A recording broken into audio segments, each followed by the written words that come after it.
Hello, and welcome to the PowerEgg X tutorial. This section introduces PowerEgg X's remote controller and app.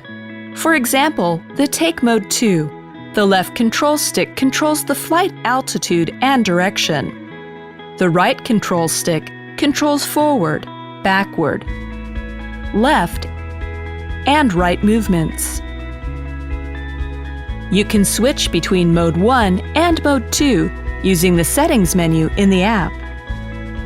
You can choose from 3 flight modes by toggling the switch on the remote controller: Professional Mode, P, Normal Mode, N, and Easy Mode, E.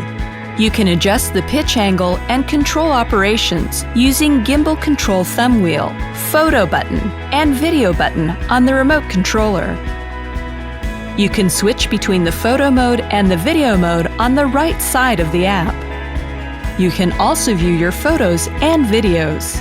That's all for this section. Thank you for watching.